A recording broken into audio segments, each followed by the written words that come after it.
Hey J'avais yo! envie de prendre le temps de se poser un petit peu et vraiment d'évoquer la saison des foins plus en détail, plus de manière scientifique. Bien que je vais pas non plus vous donner les formules chimiques de la fermentation du foin, on n'en est pas là. C'est pas un exposé d'école, ni une thèse de doctorat, hein. Et évidemment, je peux me tromper, je parle que de mes propres connaissances que j'ai «vérifiées» entre guillemets, mais je peux toujours faire des erreurs. Donc ne prenez pas tout ce que je dis, comme argent comptant et comme toujours, je vous enjoins et même je vous encourage, à vérifier mes propos, si vous en ressentez le besoin. Parce que voilà, comme tout le monde, je peux faire des erreurs, me tromper et même être persuadée de choses qui peuvent se révéler fausses. Donc le foin. Alors, le foin, c'est pour beaucoup de bétail, vraiment l'alimentation de base. Si je prends l'exemple de mes chevaux qui sont vraiment au pré à l'année, c'est-à-dire qu'ils vont manger de l'herbe, pendant toute la saison, la belle saison et à partir des mois vraiment les plus pluvieux, donc aux alentours de novembre-décembre, quand on a une année douce, ça peut être, janvier-février, mais vraiment ces mois où il y a beaucoup de pluie. Je vais les mettre dans un plus petit pré, un pré que je ne fauche pas. Je sais que j'aurai pas d'herbe, j'aurai pas matière à faucher l'année d'après parce qu'ils vont y rester longtemps et donc un plus petit pré avec abri et là, dès qu'ils ont fini, de manger l'herbe et de la piétiner aussi parce que qui dit pluie dit gadou, dans le sol et donc quand ils marchent toujours sur les mêmes endroits, ça finit par tuer complètement l'herbe et donc dans ce petit pré, je complémente au foin, pour en général, à peu près 2 mois d'hiver. Donc pour ces mois d'hiver, je suis grosso modo à, 1 balle de foin par semaine. Donc à nouveau, on parle de petites balles que j'ai moi, hein. Je parle pas des gros roundballers de 500 kilos, hein. Évidemment, je leur donne pas 500 kilos de foin par semaine, sinon je me ruinerais et ils seraient beaucoup trop gros. Donc ils sont au foin sur toute cette période d'environ 2 mois et après, au moment de la repousse, donc faut savoir que l'herbe pousse grosso modo, à partir du moment où il fait 15 degrés. À partir de 15 degrés, on commence à avoir une vraie belle pousse d'herbe, mais donc c'est-à-dire que c'est l'optimum de la plante. C'est vraiment dans ces températures qui sont autour de cette moyenne de 15 degrés qu'elle va le mieux pousser. Au-dessus de 15 degrés, donc quand on va commencer à taper dans les 20 degrés, il va faire trop chaud et la plante va mettre sa croissance en stop pour préserver son eau, Hem et donc préserver, ses forces vitales sans s'épuiser à grandir et en dessous de 13 degrés, pareil, elle se met en stop, elle met la croissance en stop pour pouvoir se préserver, en se réchauffant, en se prémunissant du gel, tout ça. Bon après évidemment, chaque type d'herbe a ses caractéristiques propres, et une prairie n'est jamais composée, que d'une seule espèce. Enfin, une prairie naturelle comme j'ai chez moi, c'est-à-dire une prairie qui n'est pas semée, qui n'est pas traitée, donc où on laisse pousser l'herbe de manière naturelle. On peut évidemment faire des compléments, en fonction des besoins des chevaux. Si on a une prairie qui est trop pauvre, on peut l'améliorer, avec par exemple des luzernes, mais moi j'ai pas ce problème-là. C'est vrai que j'ai des chevaux qui sont encore relativement jeunes, donc j'ai pas besoin, de leur faire plus d'apports, surtout que c'est pas des chevaux qui vont travailler excessivement, c'est pas des chevaux qui vont faire des concours tous les dimanches. Et j'ai une prairie qui n'est pas de trop mauvaise qualité non plus parce que j'ai quand même, hem, assez d'eau dedans donc franchement ça va, j'ai pas à me plaindre sur ce point-là. Et donc moi, avec tout ça, j'envisage un retour dans ma première prairie, hem, à partir de, mars-avril. C'est-à-dire que, mars, je vais les mettre, dans un petit espace que j'ai où juste, j'ai de la place, faut qu'ils broutent donc je vais juste les laisser le temps, de nettoyer tout ça et à partir d'avril, je vais vraiment les ressortir, en prairie, donc à l'herbe, dans le grand pré, là où je suis en train de faire les portails actuellement. Donc c'est un pré qui fait moins de 3 000 m², mais qui a quand même une belle surface et dans ce pré, je vais les y laisser jusqu'à ce que j'ai fait les foins. Donc le foin, la période de foin, c'est vraiment, les mois de mai-juin et il faut une fenêtre, de plus ou moins 2 semaines sans pluie pour faire un foin de qualité. Donc les étapes, dans la confection du foin, la récolte, il y a déjà toute l'étape où on laisse juste la prairie se gérer elle-même, grandir et l'herbe pousser. Donc ça, c'est vraiment une période qui prend place de avril, enfin qui prend place sur les mois de avril à mai, où on va vraiment avoir beaucoup d'eau et des températures propices à la croissance de l'herbe. Et donc vraiment en quelques semaines, on peut passer de ça d'herbe à des fois des hauteurs assez impressionnantes certaines années. Et donc fin mai, début juin, quand on a repéré cette période, cette fenêtre de 2 semaines pour faire le foin, on commence déjà par la fauche. Donc tout simple, hein, on coupe l'herbe, littéralement.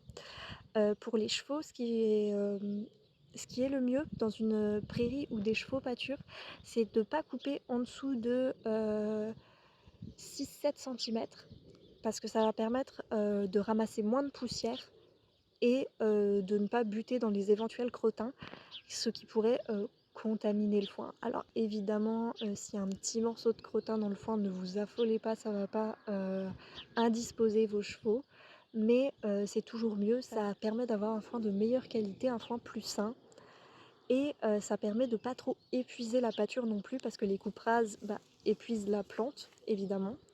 Et donc ça permet de pouvoir faire pâturer assez vite après la récolte du foin, ce qui est plutôt pas mal. Je vous mets la petite vidéo de ma prairie, donc juste après la fauche. Le foin est encore au sol en vrac. Et donc on va passer à la deuxième étape qui est le fanage. Donc une fois que le foin est coupé par terre, il y a l'étape du fanage, donc qu'on fait avec une faneuse. Jusque là ça va, c'est simple. Et le fanage, ça consiste en fait juste à pirouetter le foin, le retourner pour pouvoir faire sécher les deux côtés. Parce qu'il faut voir que le sol est quand même un apport d'humidité, donc le côté qui est contre le sol emmagasine l'humidité du sol et surtout n'emmagasine pas le soleil, puisque il est dans son ombre propre en fait. Et donc ça permet d'avoir un foin déjà bien sec. Donc on fane généralement 2 à 3 fois. Je viens ajouter une petite précision ici. Quand je parle de 2 à 3 fanages, c'est vraiment pour une année avec des conditions optimales où le foin va pouvoir sécher en 2 à 3 jours. C'est pas le cas pour tout type de fourrage non plus. C'est vrai que si on part sur des légumineuses comme des luzernes, ça va prendre plus de temps parce que les feuilles mettent plus de temps à sécher que les tiges, pour simplifier ça. En réalité, le fanage se fait grosso modo une fois par jour pendant toute la période de séchage du foin. Donc à chaque fois qu'il y a une nette différence entre le dessus du foin et le dessous qui est exposé à l'humidité du sol. Et plus le séchage du foin va avancer, plus le fanage devra être doux pour éviter de casser les tiges et donc d'avoir de la perte. Ça dépend des conditions météo de l'année, ça dépend de l'endroit où on se trouve, du temps qu'on a, de plein de choses. Je vais pas rentrer dans tous les détails, mais grosso modo, pour qu'un foin soit de bonne qualité, l'optimum c'est une température au sol aux environs des 25 degrés, avec un peu de vent, ce qui permet du coup de mieux faire sécher le foin. Et il faut voir que si on pourrait tenter de faner plus de fois pour faire sécher mieux le foin, mais il faut voir qu'à chaque fanage en fait on perd des éléments nutritifs du foin, ce qui n'est pas top. Enfin, si on veut un foin de bonne qualité, bien nutritif, si on veut pas avoir à complémenter, le mieux c'est de ne pas faner à outrance pour pas perdre donc tous les nutriments. Ensuite, point important, il peut arriver dans des mauvaises années que le foin au sol prenne l'eau, qu'il soit mouillé, qu'il y ait une pluie, une averse. Donc là évidemment il faut refaner, relaisser sécher. Et donc là ce qui va se passer, c'est que la pluie sur le foin le foin va s'engorger de pluie, puis ressécher donc une fois de plus, ce qui va en fait se décomposer. Les molécules que le foin va perdre, c'est principalement des sucres. Donc ça va faire un foin moins sucré, logique. Donc on appelle ça du foin lavé, il me semble. Du coup, vu qu'il a pris la pluie. Ce sont ces sucres qui apportent les principaux éléments nutritifs du foin. Donc plus on perd les sucres, moins le foin est nourrissant. Donc en général, le foin lavé a une petite odeur un petit peu caramélisée. Alors vous attendez pas à avoir l'impression d'entrer dans une confiserie, hein, ça reste une odeur de foin, mais c'est vrai que ça tend à se rapprocher un peu du caramel à cause de la perte des sucres au soleil. De ce que j'ai lu, hein, Encore une fois, à prendre avec des pincettes, c'est pas quelque chose que j'ai pu expérimenter moi-même, donc voilà, je donne juste l'info au cas où. Je viens de me rendre compte au montage qu'au moment où j'ai tourné la vidéo, j'ai oublié de vous parler de la partie de l'andennage. Donc voilà, je vais vous le faire en voix off avec en fond les petits andins. Donc premièrement, un andin, qu'est-ce que c'est? Alors tout simplement, c'est les petits tas de foin en ligne qu'on fait dans les champs pour juste regrouper le foin et pouvoir le presser. Donc c'est ce que vous voyez sur la photo derrière. Donc on peut regrouper le foin en andin à partir du moment où il a atteint 80% de matière sèche. Avant ça, ce serait contre-productif puisque l'air circule moins bien dans un tas de foin que quand il est juste posé éparse au sol. Et en parlant de circulation de l'air, c'est aussi une des raisons pour laquelle c'est pas nécessaire de faucher trop bas et c'est même une nouvelle fois contre-productif. Parce que là, les andins reposent donc en hauteur sur les 7-8 cm qui n'ont pas été fauchés, ce qui permet le passage de l'air en dessous et donc un séchage plus optimisé.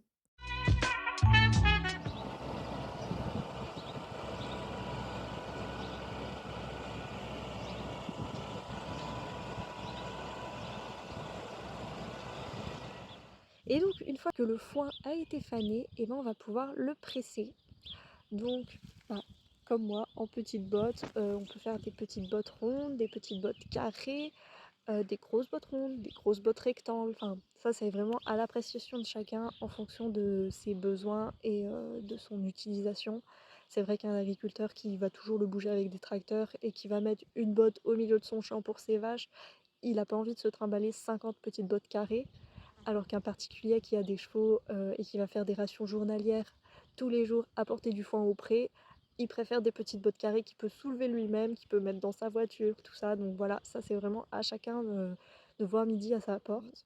On peut aussi le rentrer en vrac, hein, le foin, c'est vrai, si on a de la place, une grande grange, ça permet d'éviter que le foin chauffe, parce que quand il est pressé, il peut chauffer. Et donc, c'est vraiment la dernière partie de cette vidéo que j'ai envie d'aborder, c'est comment éviter d'avoir un foin qui chauffe et quels sont les dangers liés à ça. Donc déjà, premièrement, le foin qui chauffe, c'est dû à la fermentation. Donc la fermentation, c'est un procédé qui va dans un milieu propice, donc humidité et manque de vent, donc principalement une botte pressée qui n'a pas bien séché, l'herbe à l'intérieur n'est pas bien sèche, va voir ces éléments se décomposer. Donc là encore, c'est les sucres, il me semble, qui sont à l'œuvre. Et donc ces sucres, en se décomposant, faut savoir que dans une relation chimique, comme on dit, rien ne se perd, rien ne se crée, tout se transforme. Et donc pour que la relation soit juste, il y a toujours des transformations et des relations. Et donc les sucres qui se décomposent vont se transformer euh, en gaz et en chaleur. Une réaction de laquelle peut résulter une autre réaction qu'on appelle la combustion spontanée tout simplement. Donc c'est quand une botte chauffe au-delà de 55 degrés, ça devient vraiment dangereux parce que les gaz qui sont inflammables sont dans un milieu propice à la combustion et donc la botte peut prendre feu. Donc pour simplifier tout ça, on peut dire que les molécules donc du sucre plus l'humidité euh, égale libération de gaz et apport calorique, donc calorique la chaleur. Et c'est pour ça que déjà il faut prendre garde à rentrer le foin bien sec, hein, pas se dire s'empresser de le rentrer pour au final le rentrer humide. Et surtout quand il vient d'être rentré, il faut régulièrement aller le checker, donc soit directement en mettant la main dedans, hein, dans une malle on rentre la main, on voit tout de suite si ça a chauffé, ou alors avec un thermomètre si on veut quelque chose de précis, en gardant à l'esprit que vraiment ça devient dangereux à partir de 55 degrés. Et donc on aura toujours des histoires, oui moi une fois mes balles elles avaient chauffé jusqu'à 70 degrés, j'ai rien eu, et c'est un coup de chance. On est heureux hein, que tu n'aies rien eu, mais c'est un coup de chance. Et il ne faut pas encourager les gens à laisser leur foin chauffer parce que ça peut être très dangereux. Et souvent, les assurances ne remboursent pas quand il y a eu du foin. Il faut vraiment regarder les clauses. Mais dans les fermes, il y a souvent des clauses qui disent que si c'est un feu enfin une combustion spontanée de foin, il n'y a pas les mêmes modalités de remboursement pour le particulier, j'entends. Bien sûr que l'agriculteur qui rentre du foin tous les ans doit être couvert pour ça, mais en même temps, il n'a pas les mêmes types d'assurance parce qu'il est en société. Enfin, je m'y connais pas, je m'avance beaucoup sur le sujet, mais je sais que pour les particuliers, les assurances souvent ne couvrent pas les cas de combustion spontanée à cause du foin. Donc, euh, mieux vaut prévenir que guérir. Voilà, c'est à peu près tout ce que j'avais à vous dire sur la saison des foins. Je pense que j'ai assez fait le tour de la question. C'est vrai que j'aborde pas le séchage en grange, parce que oui, on peut rentrer le foin humide et le faire sécher dans une grange. C'est utilisé souvent en Normandie, il me semble. Parce que avoir une fenêtre de 15 jours de beau temps là-bas, c'est peut-être trop demandé. Mais encore une fois, c'est pas quelque chose que je pratique, c'est quelque chose pour lequel j'ai de très maigres connaissances. Je sais que ça existait déjà bien, donc je vais pas m'avancer sur le sujet. Mais sachez que oui, c'est possible dans une grange bien ventilée, donc avec un système de ventilation, hein, pas juste oh, c'est bon, il y a de l'air qui passe.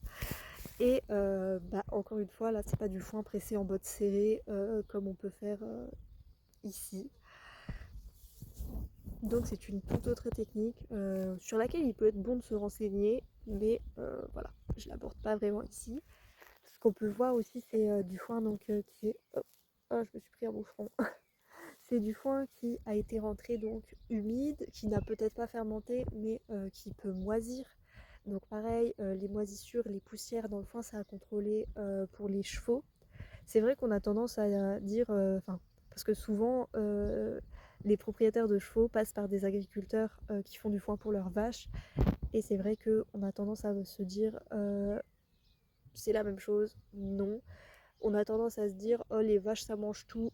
Pareil, j'ai pas les connaissances assez développées pour répondre à ça, mais il faut voir aussi que c'est pas parce que ça se passe bien en faisant comme ça, en leur donnant du foin de merde, parce que certaines personnes donnent vraiment à leurs animaux du foin de merde, c'est pas parce que ça se passe bien qu'il n'y a jamais eu de problème apparent que c'est une bonne chose. Donc oui, les chevaux sont plus délicats que les vaches, mais en même temps, donner du foin complètement moisi à des vaches, ça reste aberrant. Après voilà, encore une fois, hein, une année mauvaise où toute la récolte de foin est gâtée, c'est un énorme investissement que d'acheter du foin. Et faut voir quand même qu'une exploitation agricole, ça reste une entreprise. Alors c'est toujours le problème en fait quand les animaux sont considérés non pas comme des êtres vivants, mais comme des marchandises. Donc voilà, c'est pas pour jeter la pierre à qui que ce soit, mais faut prendre avec des pincettes cette histoire que non, les vaches ça mange tout, ça a jamais de problème. C'est pas vrai. Mais ce que je peux dire moi d'expérience, c'est que les chevaux sont beaucoup plus délicats et que ils sont plus sujets aux problèmes respiratoires, donc comme l'emphysème. Euh, Ça aussi, par exemple, c'est quelque chose qu'on retrouve beaucoup plus souvent pour les chevaux qui vivent en intérieur, parce qu'on le répétera jamais assez, mais il n'y a rien de plus mauvais pour un cheval que la vie en boxe. C'est pas le sujet de la vidéo, donc je vais pas m'étendre dessus, mais vraiment, si ce que je dis là vous choque, que la vie en boxe est très mauvais pour les chevaux, et je vous encourage vraiment à faire vos recherches dessus, parce que c'est un sujet qui est pas assez abordé, et c'est un peu la routine de voir des chevaux dans un box en se disant oh ils sont quand même mieux dans leur box que sous la pluie dans un pré. Et la réponse est non. Non, un cheval n'est pas mieux en box. Alors après, évidemment, hein, il y a la différence entre le cheval qui est en box et qui va sortir tous les jours en pâture, le cheval qui est en box et qui va sortir tous les jours pour travailler. Parce que le cheval a besoin de se détendre dans un box, c'est pas un espace de détente pour un cheval. Parce que c'est trop petit, il a besoin d'un apport journalier de pas qu'il ne peut pas faire dans un box. Donc vraiment, renseignez-vous sur le sujet si ça vous trigger un peu cette façon de penser, parce que je pense que vous en découvrirez, et c'est plutôt pas mal parce qu'on n'a jamais fini d'apprendre concernant le bien-être des animaux, je pense. On peut toujours se remettre en question et on peut toujours comprendre de ses erreurs.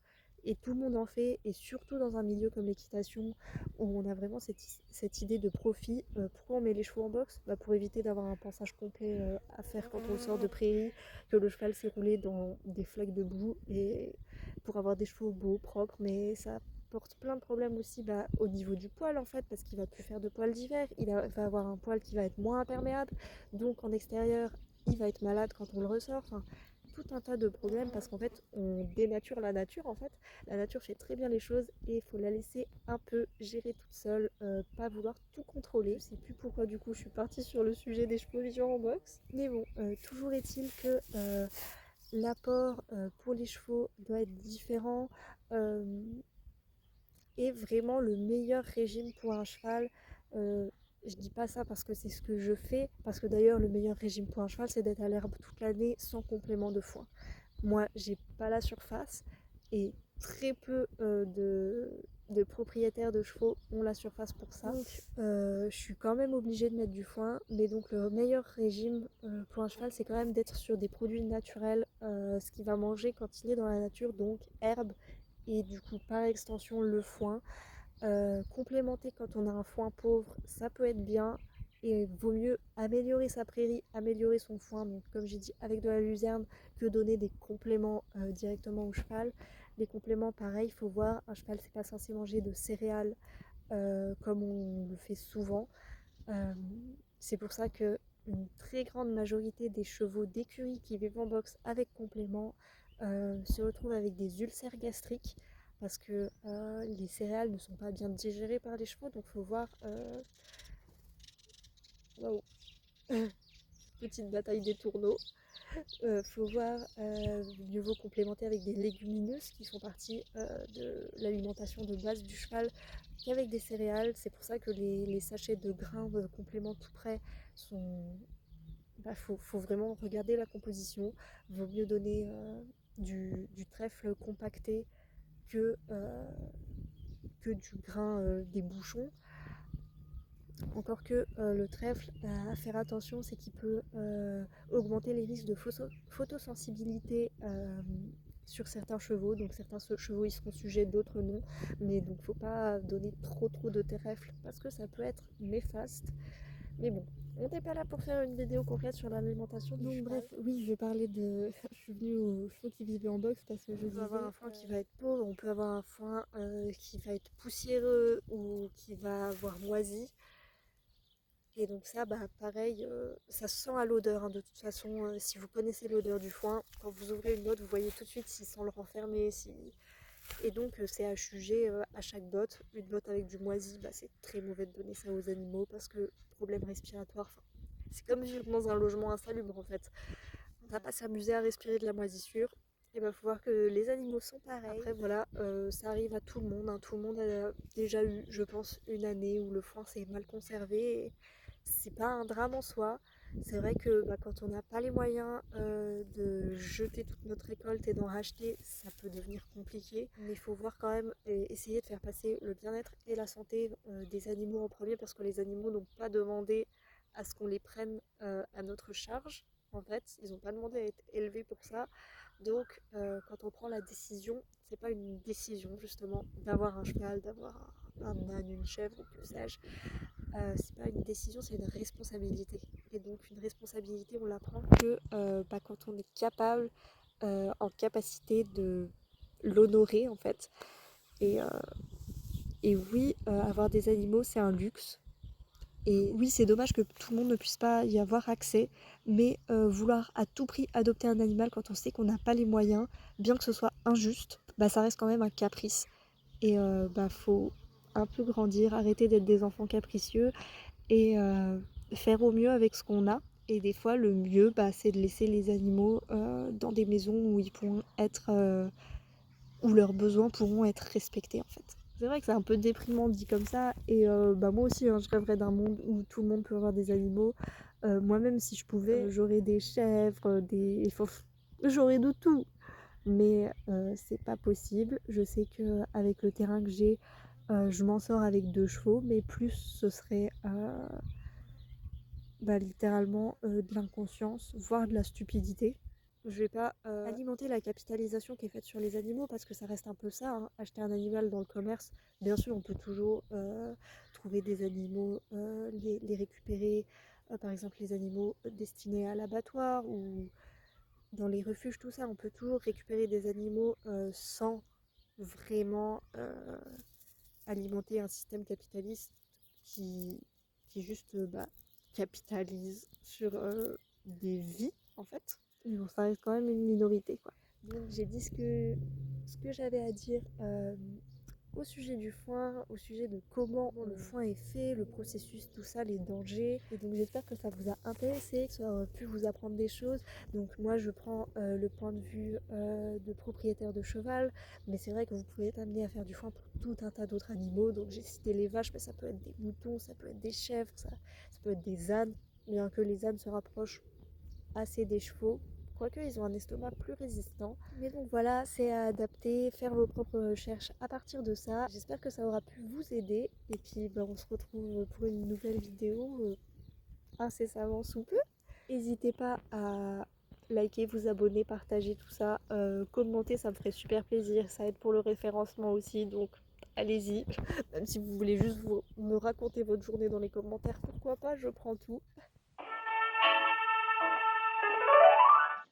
Alors, petit tips aussi pour préserver un peu de foin quand, comme moi, on est un peu ric-rac, enfin, on a ce qu'il faut, mais s'il y a un problème dans l'année, on doit en acheter. Bon, ça m'est encore jamais arrivé, mais c'est vrai que l'année dernière, j'ai dû complémenter avec du foin qu'un de mes voisins, enfin un voisin de mes parents nous a donné.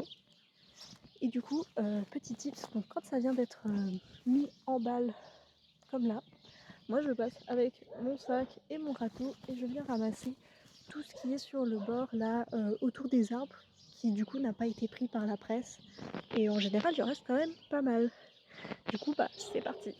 Alors c'est vrai que c'est vraiment une étape qui prend pas mal de temps, hein, parce que repasser tout le champ au râteau, c'est long. Je fais ça de préférence le soir, avant que l'humidité retombe, parce que comme je mets ça dans un sac en plastique, il faudrait pas que ça fermente, hein, c'est le même risque qu'avec des balles.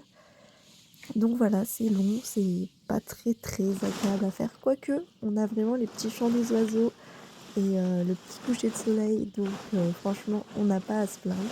Mais c'est vrai que ça permet d'économiser quand même pas mal de foin qui serait de toute façon perdu s'il restait au sol comme ça.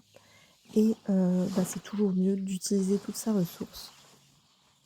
Là je vais retourner mes petites bottes de foin pour que le côté qui est en contact avec le sol, donc le côté le plus humide puisse prendre le soleil de l'après-midi. Là, je sais pas, il doit être 15h, donc c'est vraiment l'heure où ça tape bien. Comme ça va pouvoir les sécher. Enfin bref, du coup, on se met contre la botte et on la pousse pour la retourner. Donc comme vous voyez, elles sont petites et hop là. Et on voit bien ce côté-là qui est plus vert parce que du coup, plus humide d'avoir été en contact avec le sol. Il faut aussi que je prenne le temps d'enlever ce petit poteau parce que avant il y avait une petite bande le long de mon terrain qui n'était pas à moi. Et que j'ai acheté après avoir acheté la maison. Du coup, c'était, je sais plus, c'était la cousine de la propriétaire de ma maison qui avait cette petite parcelle à cause de pas trop loin toi. À cause de des successions, ça s'était fait comme ça. Et moi, ça me coûtait aussi cher de racheter la bande que de remettre la clôture parce que j'ai vraiment qu'un poteau. Donc il fallait que je clôture plus les barbelés, tout ça. Donc mais du coup, comme le poteau là est resté, à chaque fois l'agriculteur doit faire un détour pour faire le foin. Et puis évidemment ça perd du foin, moi. Ça perd pas énormément de foin, mais bon, ce sera plus facile pour lui de pouvoir aller tout droit. Et si en même temps on limite la perte, c'est tant mieux.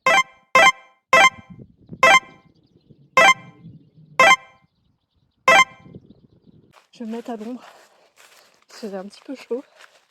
Voilà, sous mon magnifique noyer. Du coup, ça y est, toutes les bottes sont retournées. Je suis fatiguée, mais bon, il n'y en avait que 10, donc ça va. J'espère que ça fera assez, parce que j'avais calculé par rapport aux bottes de l'année dernière qui étaient un peu plus grosses. Là, elles font 1 mètre de diamètre et l'année dernière faisait 1,20 m. Mais en même temps, j'en ai plus aussi, donc techniquement, ça devrait le faire. Du coup, là, j'en ai 12, donc une par mois, sachant que je ne donne pas du foin toute l'année. Donc on devrait être plutôt pas mal. Et vraiment le foin de cette année m'a l'air de très bonne qualité, donc c'est cool. Je voulais aussi vous mettre la petite technique pour rentrer le foin, donc on les charge à la main dans la camionnette, c'est pour ça qu'on fait des bottes de 1 mètre, sinon elles passeraient pas. et c'est un petit peu une technique de schlag, mais bon, quand on est plusieurs, ça va tout bien. Donc voilà, voilà.